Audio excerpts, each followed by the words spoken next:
chance to get through the detail yet. And once I've had a chance to do that and hear what explanation is offered, then I'll come to a view. Is any explanation good enough, really? If the Prime Minister said parties didn't attend in the House, didn't occur, clearly parties did occur because the Met Police have charged people for them, and Sue Gray spells it out really clearly. What is there still to discover, or what can the Prime Minister say that will make you think that he didn't mislead Parliament? Well, most fair-minded people would say that people are allowed the benefit of the doubt. Now, the Prime Minister has clearly said he wants to defend his position, he wants to explain what happened, and I'd like to give him the chance to do that. But clearly, that explanation is going to have to be phenomenally good, given that we were told very clearly that there was no party on the occasion, where the photographs have subsequently emerged demonstrating that there was a party and the Prime Minister was present. But he says he can explain that. I want to give him the chance to do that. I want to hear what he has to say, and then and I'm sure many colleagues will take a view about what the next steps should be. Emily Thornberry, are you prepared to give the Prime Minister the benefit of the doubt? No, what doubt? There isn't any doubt anymore. The public have been pretty decided for a long time, as have I. And, you know, doubt about what? I mean, today, I think, has to be the day when the Prime Minister properly takes responsibility for being in charge of a culture at Number 10, where he lived and where he was in charge, where there was law-breaking on a scale that wasn't seen anywhere else in the whole country, and yet they were responsible for the laws. And then, more importantly, he should also take responsibility for coming to Parliament and lying to us and telling us that there were no rules broken and there were no parties, when clearly there were, and clearly he knew they were. And you know, enough of all of this. I mean, really enough. He needs to resign. He needs to go. We can't have any more of this. It's been dragging on forever. I say the public have already made up their minds, and the majority of the public today think that he should be resigning. I mean, really, the question for me, if I was able to ask a question at Prime Minister's Questions, would be, what would have been in the Sue Gray report that might have ever got you to resign? How bad does it need to get before you take proper responsibility? I mean, you say, I'm sure there'll be lots of shuffling and he'll look down at the floor and look terribly sorry, but he won't take, and the words will be great, but he won't take responsibility. If you take responsibility more than talking about it, you resign. You resign because you allowed this all to happen, and then you resign, more importantly, because you lied about it. Our very democracy is based on the idea that people cannot come to Parliament and lie and get away with it. Yeah, otherwise, how do we ever hold the government to account if politicians are just allowed to come in and lie with no consequences? Kirsty Blackman from the SNP also joining us ahead of Prime Minister's Questions. Is there anything that the Prime Minister can say that will make you think that he should stay in his position? Absolutely not. There's been lie after lie after lie. I mean, it wasn't just the fact that all of this happened, but actually reading the Sue Gray report makes you see the sense of absolute entitlement that goes on in that building, the sense that they're somehow better than the rest of us, and, you know, they're allowed to do this. They can do this, you know, with impunity because they are better than everybody else. I mean, Martin Reynolds, we've only had the report for 15 minutes, but Martin Reynolds said, he talked about the drinks on the 20th of May, and he said, we seem to have got away with it. He clearly knew it was wrong, it was against the rules, but they were going to do it anyway because they're a different level from the rest of us. Now, that sense of entitlement coupled with the lying is the key reason that Boris Johnson should not be Prime Minister. No matter how many arguments you make about the war in Ukraine, the amount of damage that he has done to trust in politics and politicians means that he is not a fit leader. He is not a fit leader to take us through this current massive crisis that we're having with Ukraine, that we're having with the cost of living. I don't trust people with this sense of entitlement to be able to step up and help my constituents and people across the UK with the cost of living crisis that they are going through, because it's very clear that these people live in a total bubble and just don't care. OK, we're going to pause you guys and we're going to cross back to Sam Coates, who's been going through the report line by line, but we'll return to you all in a moment if you wouldn't mind staying. Sam, what have you found? just some of the briefest, most eye-opening parts of this report. And you were just hearing about that section. Martin Reynolds talking about the event on the 20th of June. Best of luck, a complete non-story, but better than them focusing on Ardrix, which we seem to have got away with. So the most senior official in number 10 there admitting that there was a problem with what they were doing. Now look at this exchange. It's between Martin Reynolds again and Lee Kane. It's about an event the next month. And Lee Kane and Martin Reynolds have discussed about what kind of event it should be like. But look at this. It's another example of the people in number 10 understanding that they were going to strain or break the rules and then discuss who should get the blame if they're caught. Lee Kane at the end, 6:32, is a WhatsApp exchange. I think it's your decision, my friend, not mine. I think not mine, but it obviously comes with rather substantial comms risks. So this is Lee Kane sort of washing his hands of political responsibility of that event. That's the event from the 18th of June, a leaving do, and saying, if you decide to go ahead, Martin Reynolds, that'll be on you. And if you look at this, here we have, at that event, we believe it was Helen McMorana's leaving party, the Cabinet Secretary Mark Sedgwill, no longer in post, actually popped in for a short time. And then look at this. The event lasted a number of hours. There was excessive alcohol consumption by some individuals. One individual was sick. There was a minor altercation between two other individuals. There you have it. There was essentially a fight in the heart of Whitehall because of excessive alcohol consumption. Now, as Sue Gray says in her conclusions, it's for people at the top of the political tree to take responsibility, but it's not clear yet what that taking responsibility like that is actually going to look like. Oh, thanks very much, Sam. Let's return to our People's panel. David Simmons, speaking to us for the Conservatives, our MPs panel, sorry. You've said you're going to wait to hear what the Prime Minister says, but when we look at what Sam Coates is going through and what he's seen, one thing that strikes me, the people who are talking about these events are talking about being a comms risk. It's a PR risk they're worried about. They're worried about what it looks like. At no point do they appear to be worried about the risk of actually passing on COVID. Yes, and this is the big problem, and it seems to me very clear. The rules which the Prime Minister announced a few days beforehand, which closed businesses across my constituency, meant people couldn't get to see relatives who were sick in hospital, were designed to save lives. So the challenge for me is, I totally agree with the point that Kirsty was making. We've got lots of big issues going on in the world at the moment. We've got the Northern Ireland Protocol, we've got the situation in Ukraine, we've got the cost of living. We need to know that people in government are focused on the detail, they're paying attention to what's happening, and they're ensuring that the policies which broadly the public support are bringing the benefits, bringing the outcomes that we want to see. And if it's clear that people in government weren't really paying attention to what was going on under their noses, that's a very major warning sign. But as I said, any constituent who was accused, including those who were fined, was entitled to the benefit of the doubt. I'm going to give that to the Prime Minister for the time being. I want to hear what he has to say, and then I and many of my colleagues will be making up our minds what the next steps need to be. Do you think the Prime Minister has damaged trust in politics, David? Yes or no? Trust in politics is at a very low level at the moment, and clearly this has made that situation far worse. It's made it worse. OK, thank you. Emily Thornberry, coming back to you for the Labour Party, of course, some of the events that we've looked at over these times in Downing Street, Sue Gray has said, were clearly work events where there was alcohol. Others were not work events. The police have certainly regarded some of these as drinks at a work event. Do you think that Keir Starmer is going to be worried today after his event in Durham, which was also a work event? No, Keir Starmer doesn't live on thin air. He has to eat, and he was working in Durham and he had something to eat and then carried on working. There is no issue with that. The police will investigate and will find that to be the case, and there's certainly no equivalence with what was going on in Downing Street. I was looking at the conclusions here of the Sue Gray report, and paragraph 5, point 5, talks about the multiple examples of the lack of respect and poor treatment of security and cleaning staff and how unacceptable that was. And we heard on Panorama last night about security staff trying to stop these parties and being laughed at and the mickey being taken out of them, people doing the right thing or trying to do the right thing. But the culture in number 10 having got completely out of control. And the person who sits at the top of that, who is politically accountable, is the Prime Minister, who also lied about it. It's open and shut.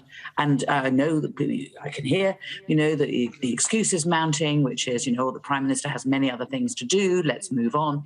The fact of the matter is that whilst they continue to try to protect the Prime Minister, they are not looking at the big issues of the day.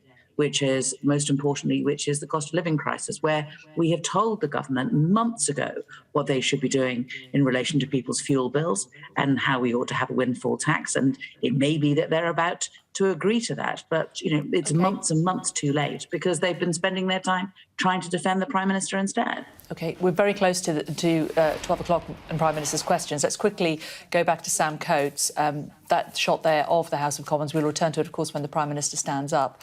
But Sam, very briefly, what else have you found? One of the events most worrying people in number 10 has been this. The party in the flat on the 13th of November. Sue Gray was investigated. This yellow section here reveals that she didn't bother in the end. When the police decided that they weren't going to investigate and there was nothing more to say, she also washed her hands of the event. So the most potentially damaging flat allegations of dancing in the flat. She says, following the Metropolitan Police announcement on the 19th of May, so that's last week, I considered whether or not to conduct any further investigation of this event, but I concluded it was not appropriate or proportionate to not do so. So a clean bill of health because she just never investigated what happened in Boris Johnson and Carrie Johnson's personal flat after the police didn't do so either. Let's very briefly return to Kirsty Blackman on that one.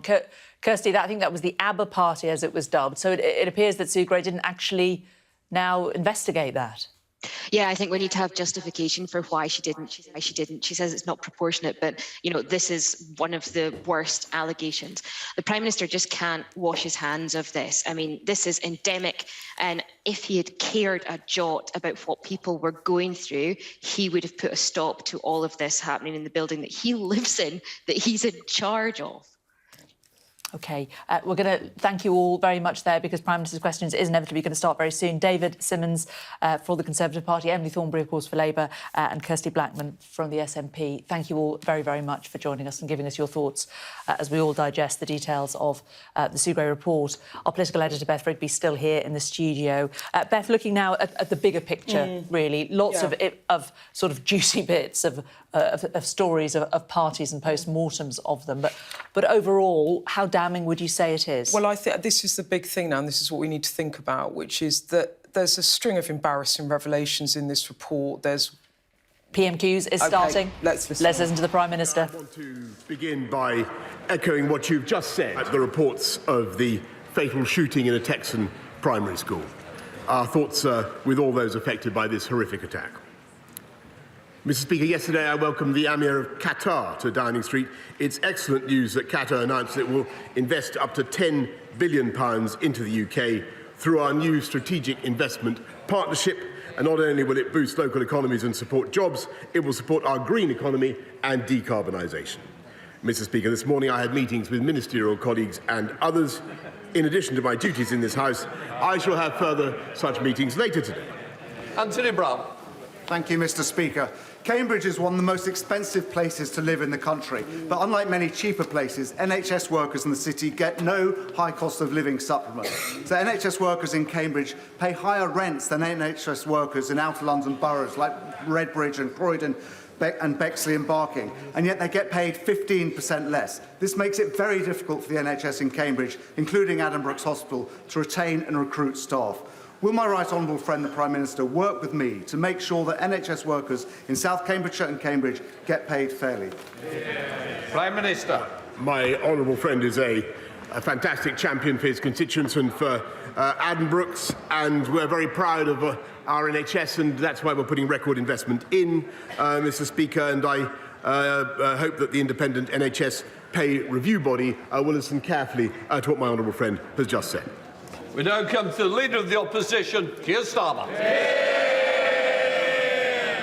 Thank you, Mr. Speaker, and my thoughts also, and I know the thoughts of the whole House, are with the families of the victims of yesterday's school shooting in Texas. 19 children have died, some as young as 7, and 2 adults believed to be teachers. It is an unspeakable tragedy, and our hearts are with the American people. Last weekend marked the anniversary of both the Manchester bombing and the murder of Lee Rigby, and we remember them this year as we do every year. And today is also the anniversary of the killing of George Floyd, a reminder that we must all tackle the racism that is still experienced by so many in our country and beyond. Mr Speaker, the Sougray report was published this morning, and I look forward to discussing that during this afternoon's statement with the Prime Minister. For now, I want to focus on the cost of living affecting the whole country. Mr Speaker, since we stood here last week and I asked the Prime Minister yet again to back Labour's plans for a windfall tax to reduce energy bills, hundreds of millions of pounds have been added to bills of families across the country, and hundreds of millions of pounds have landed in the bank accounts of energy companies. It sounds like he's finally seen sense, and the inevitable U-turn may finally have arrived. So when can people across the country expect him to use those oil and gas profits to bring down their bills? Prime Minister. Well, Mr Speaker, there's nothing original about a Labour plan to tax business. There's nothing remarkable. They want to tax business the whole time, every day. Labour wants to put up taxes on business. And what we're doing is we're helping people. He asks when we're going to help people. We're helping people now, Mr Speaker. And we're putting £22 billion into people's pockets already, cutting council tax by £150, cutting fuel duty, cutting national insurance contributions by an average of £330 for people who pay NICs. And, Mr Speaker, how can we afford that? Because we have a strong economy, because we came out of COVID fast, Mr Speaker, which would not have been possible if we'd listened to the party opposite. 15 tax rises, and he pretends they're a low-tax government. It's been, Mr Speaker, it's been 4.5 months since Labour first called for a windfall tax on oil and gas profits. I've raised it week in, week out, and every week he has a new reason for not doing it. The Business Secretary has said it's bad. The Justice Secretary called it disastrous. Even this weekend, the Health Secretary and the Northern Ireland Secretary opposed it. He ordered all of his MPs to vote against it last week. And now, surprise, surprise, he's backing it. Prime Minister, I'm told that hindsight is a wonderful thing.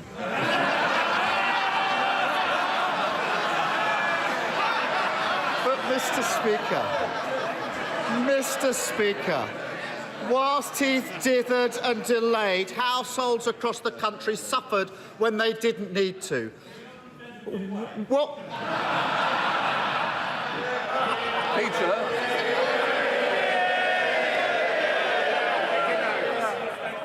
Mr Bone, a man who always wants to catch my eye is not going the best way to do so. Keir Starmer. Mr Speaker, whilst he dithered and delayed, households across the country suffered when they didn't need to. Exactly.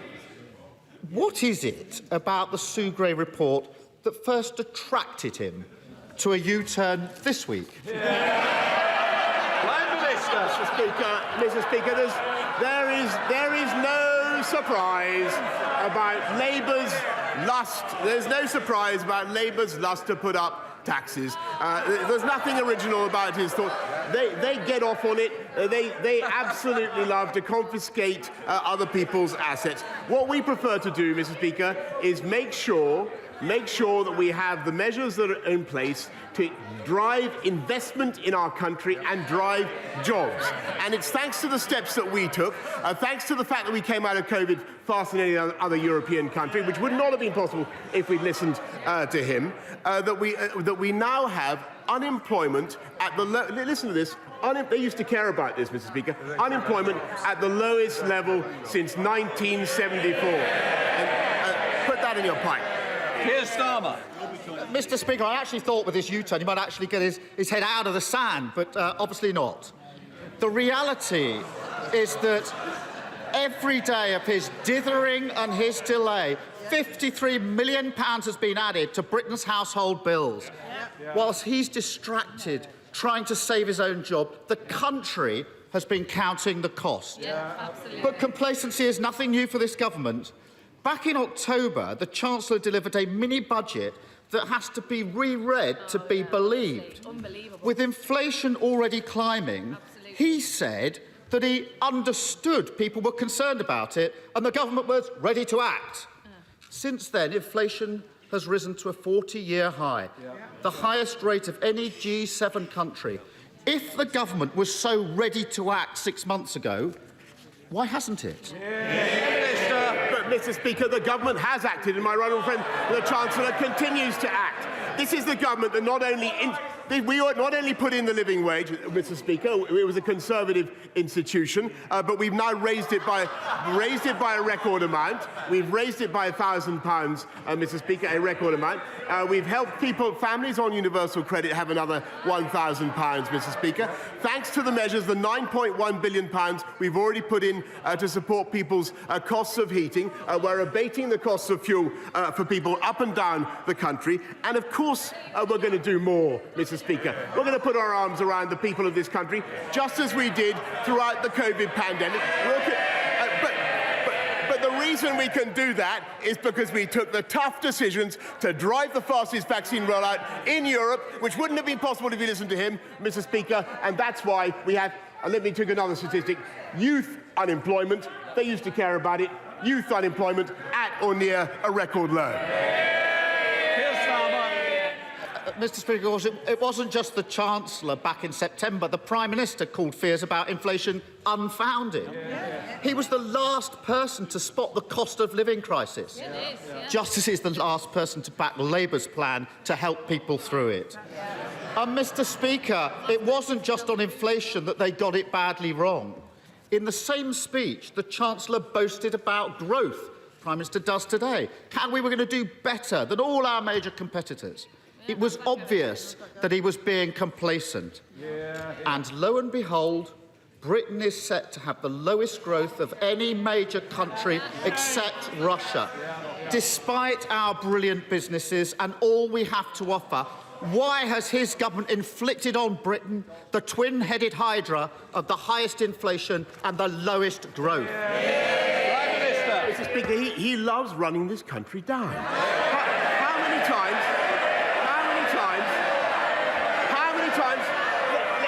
How many times did he come to this place? How many times did he come to this place and say that the United Kingdom had the highest COVID death rate in Europe? How many times? He was proved completely wrong. Did he ever apologise, Mr. Speaker? Absolutely not. Did he ever take it back? Absolutely not, Mr. Speaker. Actually, because of the steps we took, last year we had the fastest growth in the G7, and we will return to the fastest growth by 2024, 2025, thanks to the decisions that this government took, Mr. Speaker. And they don't care about getting people into jobs. They don't care. We care about the working people of this country, making sure we have a high-wage, high-skill, high-employment economy, and that's what we're delivering. He talks about running this country down. He is running this country down. And it wasn't just complacency on Labour's windfall tax, which he's now backing. It wasn't just complacency on inflation, which is now through the roof. And it wasn't just complacency on growth, which is now spluttering along at the back of the pack. Because his Chancellor also claimed that people should keep more of the rewards of their efforts. And then he put their taxes up. So does the Prime Minister want to explain to hard-working people whose wages are running out sooner and sooner each month and who are facing astronomical bills and prices just how his 15 tax rises since taking office have helped them to keep more of their rewards in their pocket? Mr. Speaker, first of all, what we're doing is making sure, after a huge pandemic, that we are funding our vital public services, which we can, because of the steps that we take. What we're also doing is making sure that we put more money back into people's pockets by the measures that I've outlined today, whether through cutting national insurance contributions or lifting the living wage or lifting universal credit, Mr. Speaker. But all this is made possible. Because we took the responsible and sensible steps to protect our economy throughout COVID and then to come out strongly. And he's completely wrong about this country's growth performance, Mr. Speaker. He runs it down. He was proved wrong about COVID. He's going to be proved wrong again. just delusional. Mr. Speaker, last week I raised the case of Phoenix Halliwell, whose kidney condition means he needs daily dialysis and whose energy bill has gone through the roof as a result. I'm glad that, as a result, government officials got in touch with Phoenix yesterday, and I hope that will result in more support for people who are vulnerable. But it shouldn't be left to Labour to turn up week after week to make him aware of the consequences of his dither and delay. So I want to raise another issue where the government is sleepwalking into disaster. With the summer holidays looming, there are reports that the Home Office already has a backlog of 500,000 passports to issue. That's potentially more than 500,000 people worrying whether they will get away this summer. So can the Prime Minister reassure people that they won't miss out on their holidays due to the failures of his Home Office? Well, I thank you very much, but I can tell him actually that what we're doing is massively increasing the speed with which the Passport Office deliver, and to the best of my knowledge, everybody is getting their passport within 4 to 6 weeks, Mr. Speaker. But that is because we are driving the leadership of this country, and we are getting things done that would never have been possible if we'd listened to them. We got Brexit done, Mr. Speaker, when he voted 48 times. 48 times he voted to undo the will of the people. We got the vaccine rollout done when he would have kept us in the European Medicines Agency, Mr. Speaker. We were the first European country to help the Ukrainians resist Vladimir Putin. Yes. Do you think, does anybody seriously believe for a second that they would have done it? Some are trying to boo, some are trying to cheer. The worst of it is I can't hear the Prime Minister. Come on, Prime Minister. Let me say very plainly, does anybody seriously think for a second that the Labour Party would have done that, Mr. Speaker, when eight of the shadow front bench, including the shadow Foreign Secretary, who is mysteriously not in his place, voted recently to get rid of this country's independent nuclear deterrent? And he campaigned to put Jeremy Corbyn in Downing Street, Mr. Speaker. We get on, we do the difficult things. We take the tough decisions, Mr. Speaker. Social care, we're fixing it.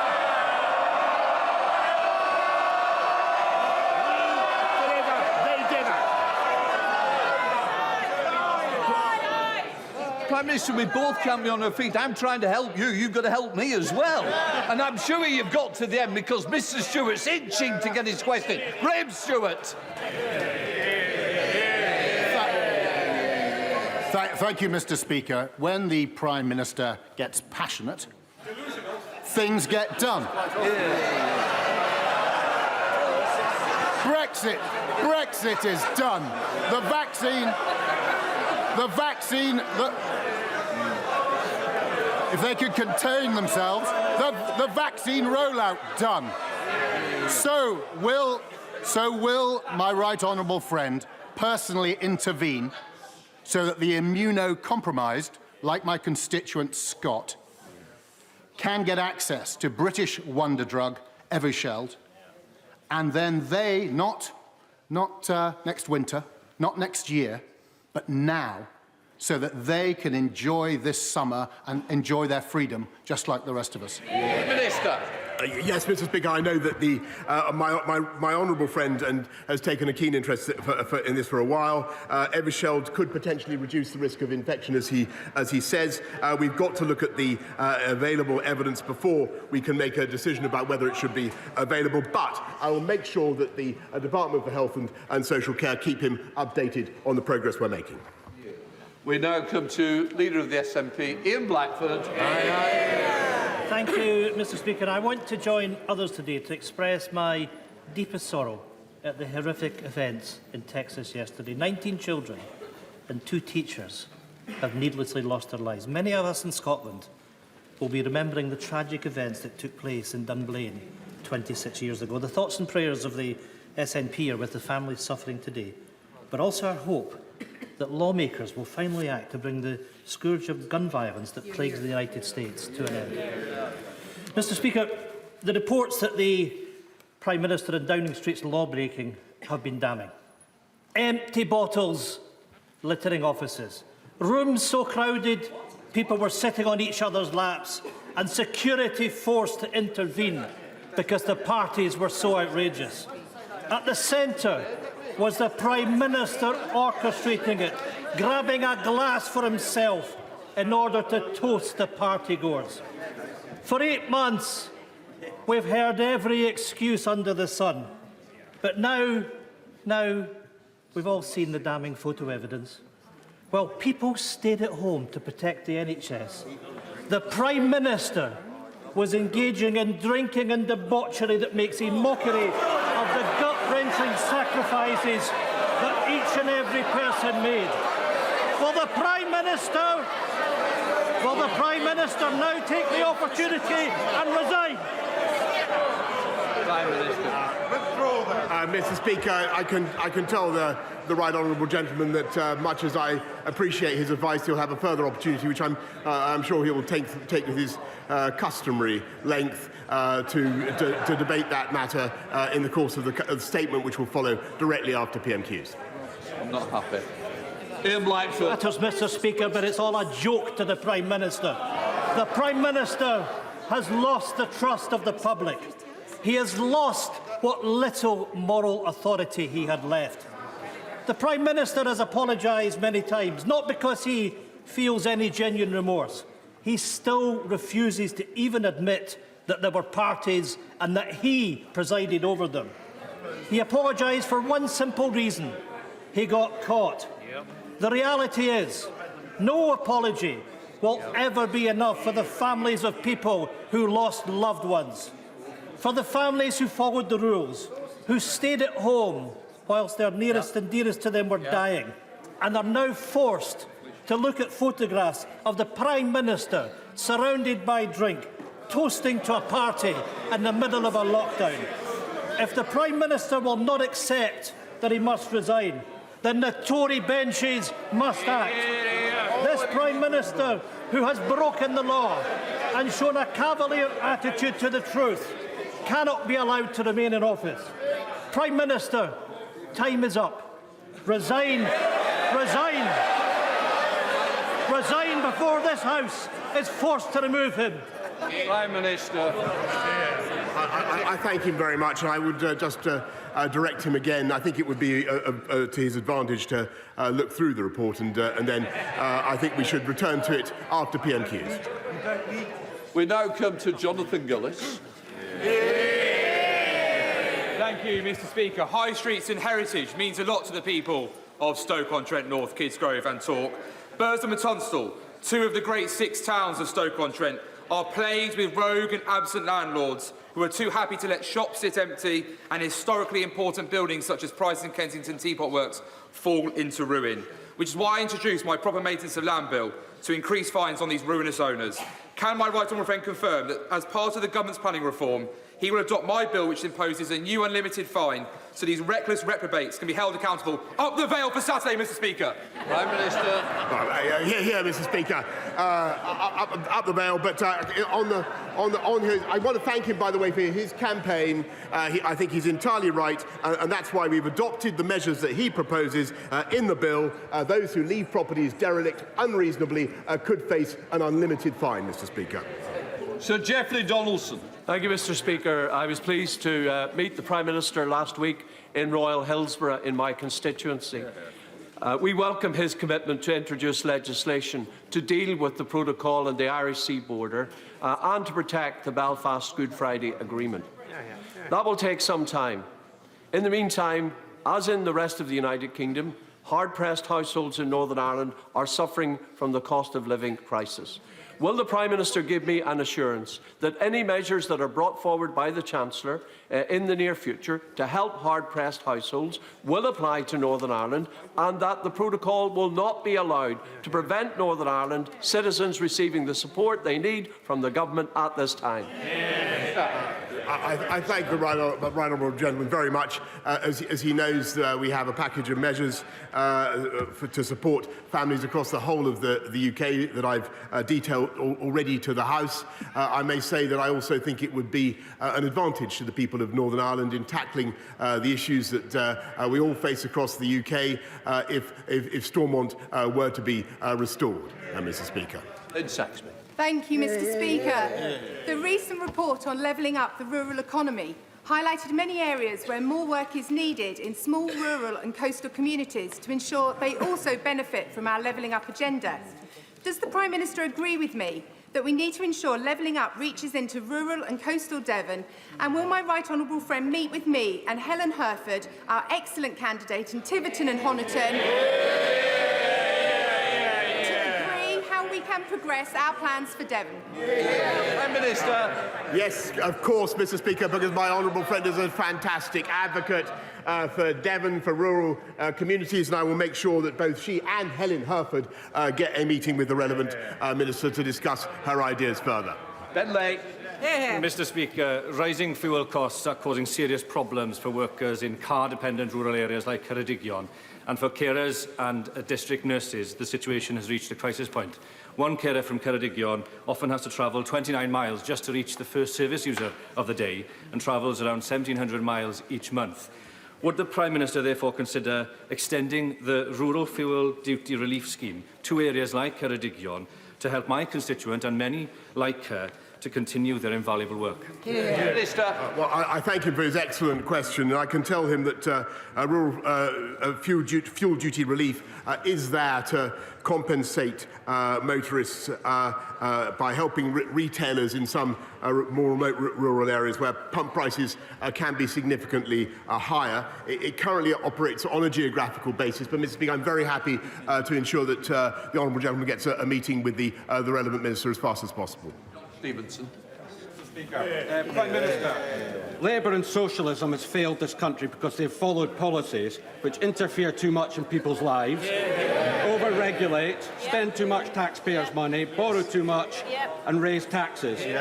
Could the Prime Minister tell the House what policies his government are going to follow to ensure we don't have a similar fate? Yes, Mr. Speaker, I can.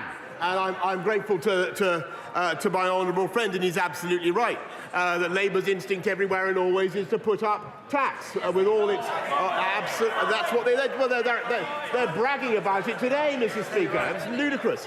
And what we are doing is not only cutting people's contributions under national insurance, but also helping businesses to invest with the 130% super deduction that my right honourable friend put in. And what that is doing is helping us to have a high-wage, high-skill economy with unemployment, and that's why I said this before, Mr. Speaker, at the lowest since 1974. Jill Furness. Thank you, Mr. Speaker. Days before the election of disgraced former Conservative MP Imran Ahmad Khan, his victim warned the Conservative Party of the abuse he had suffered. Sit down, sorry. There's still, I think, an appeal in sub judice, so if you can be careful how you just word the question. Shockingly, they failed to act on this report and still won't explain why. That's why Rotherham child sexual exploitation survivor Sammy Woodhouse has called for an independent investigation into the failure, warning that the Conservative Party have broken the trust of victims. So, will the Prime Minister personally back those calls and launch an independent investigation until the failure to act, so that victims can have confidence that his party will never again turn a blind eye to it? Well, Mr. Speaker, I hear what she says and the sensitivity of the issues that she raises. I think that, though, given the legal proceedings that are currently going on, I don't think it would be right to comment any further. On Bailey. Thank you, Mr. Speaker. Speaker, while the politics of politics often gets all the attention, back in the real world, millions of parents are being held back by issues with childcare schemes that have been a muddle over governments of all political colours, and I declare a quite obvious interest. The taxpayer is spending £5 to £6 billion a year, but we have some of the highest costs in the world during a cost of living squeeze, and Stroud parents and early years educators are really stuck with the bureaucracy. I know my right honourable friend has personally asked ministers to investigate options to reduce the cost of childcare. Will he tell us a little bit more about what we can do urgently and work with me with the think tank Onward where we do our reforms? Well, yes, Mr. Speaker, I thank her very much, and she and I have talked about this. This is a subject in which I take a direct personal interest, and I think, Mr. Speaker, that there are things that we can do to make childcare more affordable. One of the issues is that not enough people take up tax-free childcare. We need to have more take-up of what is on offer. But what we can also look at, Mr. Speaker, is ways in which we can reform and improve the system. Thank you, Mr. Speaker. Next month marks 5 years since the horrific Grenfell fire tower, which killed 72 people. My constituency, Vauxhall, has many tall buildings similar to Grenfell. In 2019, the Prime Minister rightly told this House, where the inquiry recommends government responsibility for fire safety, we will legislate accordingly. But, Mr. Speaker, last week the government dropped the inquiry's recommendation that personal evacuation plan should be in place for disabled residents, claiming basic safety would be too expensive. Grenfell United said that this showed that cutting costs is more important than the value of human life. So will the Prime Minister urgently reverse this deeply inhumane decision and not break another promise to this House? Prime Minister. Mr. Speaker, let's be clear. If there is an issue with fire safety in a building, then extra steps should be taken and remediation should be made. And when it comes to self-evacuation, Mr. Speaker, the Home Office has launched a new consultation to support the fire safety of residents who are unable to self-evacuate. But if she has further representations to make on that point, I'll be very happy to ensure she gets a meeting with the Minister in Duluth. Mr. Speaker, I am not a cynical sort, but I was slightly perplexed this week when the Cabinet Secretary and the Director of Government Propriety and Ethics, no less, were banned from attending my committee to give evidence which had been scheduled for 2 months. I cannot possibly think why, Mr. Speaker. But I wonder which particular subjects my right honourable friend, the Prime Minister, was most concerned being raised by my committee. Was it the case of undeclared loans and donations in kind, security insights into appointments to the House of Lords, or indeed the consultation of the Propriety and Ethics units in ministerial appointments? Prime Minister. Mr. Speaker, I can assure him, I know he's not a cynic, he's one of nature's idealists, Mr. Speaker, and I will make sure that all relevant ministers and civil servants appear before his committee. Thank you, Mr. Speaker. The Prime Minister is leading a long queue of Conservative MPs lining up to show how out of touch they are. Bills are rising, people are struggling. A quarter of people in work in Putney earn less than the London living wage. They don't need to be told how to budget better, to learn how to cook, to buy value food. They already are. When will the Prime Minister get a grip on this crisis, and when will he bring in the windfall tax? Mr. Speaker, what we're doing for the people of Putney and indeed people throughout this country is making sure that we invest now in protecting them, as I've said to the House and I've said repeatedly, not just with the increases in universal credit or in the living wage, in the warm homes discount, in cutting fuel bills, but also, of course, with the £330 cut in NICs, Mr. Speaker. But the reason we can do this is because we have a robust economic position in which we have strong employment. That is giving us the revenue to pay and to cushion people in this difficult time. It would not have been possible if we'd listened to the Labour Party during COVID. Thank you, Mr. Speaker. This weekend, tens of thousands of Huddersfield sporting fans are coming down to London. On Saturday, Huddersfield Giants are in their first Rugby League Challenge Cup final for over a decade. And on Sunday, it's Huddersfield Town in the Championship playoff final for a place in the Premier League. Will the Prime Minister, as well as wishing the best of luck to both Huddersfield teams, agree with me that the best way that Labour-run Kirklees Council can honour the sporting tradition of Huddersfield is following through with their pledge to house the new National Rugby League Museum in Huddersfield, in the birthplace, the George Hotel, and not pull out of that deal as they've indicated they want to do so? Oh, Prime Minister. Is that the Labour Council pulling out of their deal? Well, Mr. Speaker, I'm not surprised. All I can say is I congratulate him on his campaign for a National Rugby League museum, and I urge him to take it up with the Arts Council or other relevant bodies. Andy MacDonald. Thank you, Mr. Speaker. Under the cover of the pandemic, we've seen a massive shift in wealth from the poorest to the richest. A partying PM and a law-breaking rich list chancellor have lined the pockets of their wealthy pals, whilst upwards of 175,000 of our fellow citizens have died from COVID, and they're now sitting on their hands and laughing in our faces as the cost of living crisis and fuel poverty could well leave thousands more to die of cold in their own homes. So, Mr. Speaker, when we saw pictures of the PM partying in the middle of the pandemic, was he toasting his assault on the working class? And I ask him, how on earth does he sleep at night with so much blood on his filthy, privileged hands?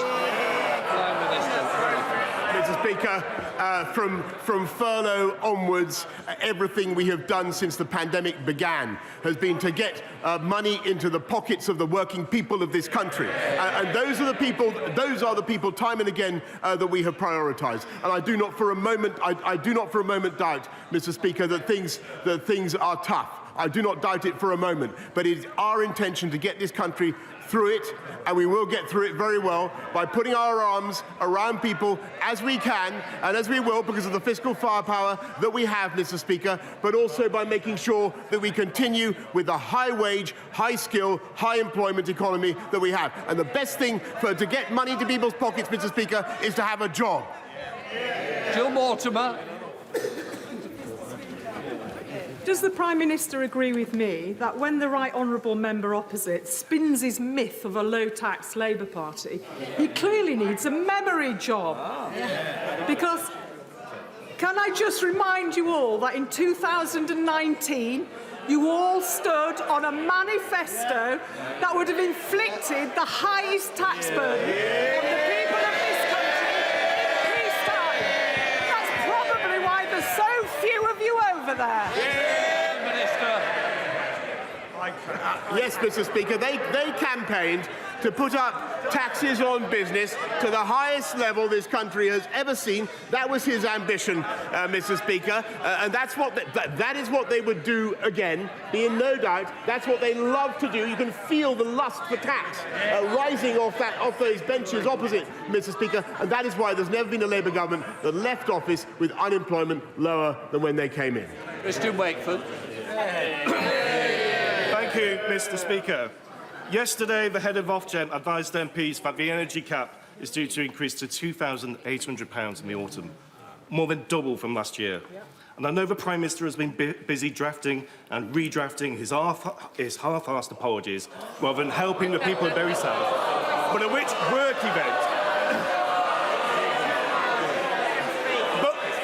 Thank you, Mr. But at which work event did he realise Labour's call was the right thing to do, considering he and his party voted against it last week? Is it just to save his own neck?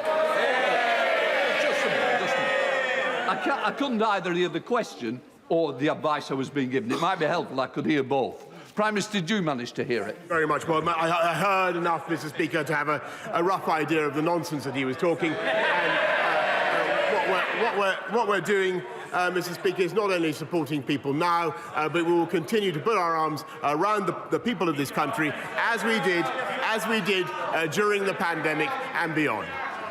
Can I just say, moderate language is what we normally use. I don't find it. It doesn't suit the chair, and I don't think it suits the country, so please. John Barron. Thank you, Mr. Speaker. The Prime Minister will recall I've previously raised with him the plight of 170 British council contractors who remain in Afghanistan in fear of their lives, 85 of whom are deemed to be at very high risk. I met the refugee minister last week. It was a positive meeting, but we face bureaucracy which is preventing the FCDO from cutting through that bureaucracy and helping these people now, courtesy of the ACRS scheme. Will he help us cut through that red tape and help these people? We owe them a debt of obligation and time is running out.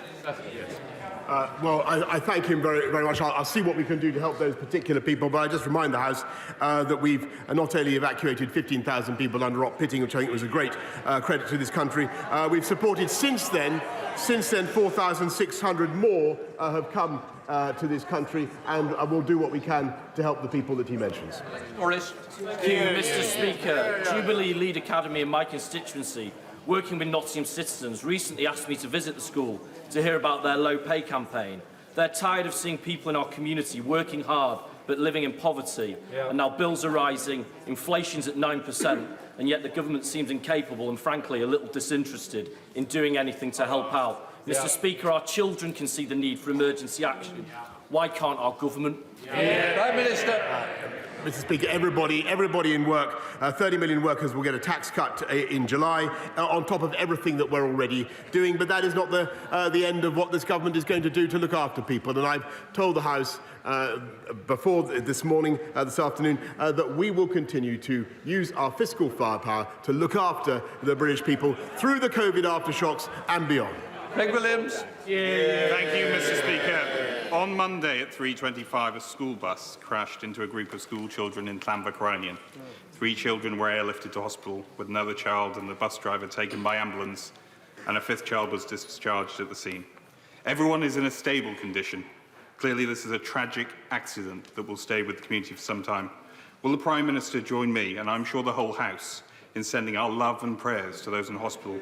And will he also praise the teaching staff of both the primary and high school, the Welsh Air Ambulance, Dyfed Powys Police, for their heroic response and their continuing response to the community? I thank my honourable friend for raising this very, very sad incident, and I'm sure the whole House, his thoughts, Mr. Speaker, will be with those who have been affected, and I want to join him in particular in paying tribute to the emergency services, but also, of course, the teachers and the staff of the school who did so much to help. Tony Antoniazzi. Thank you, Mr. Speaker. Prime Minister, my constituent Robert Walker sadly died last year. He worked for MI6 and as such disclosed in confidence that he was a gay man. This confidence was breached by the HR department at the Foreign and Commonwealth Office. Recently unearthed paperwork showed that this breach largely accounted for his well-being and enforced early retirement.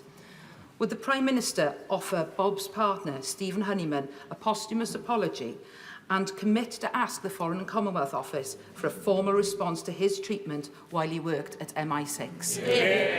Prime Minister.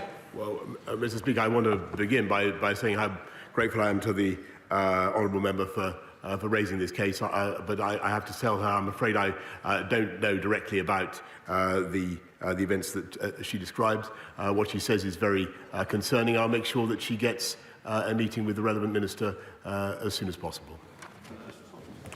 That ends Prime Minister's questions. For those who wish to leave.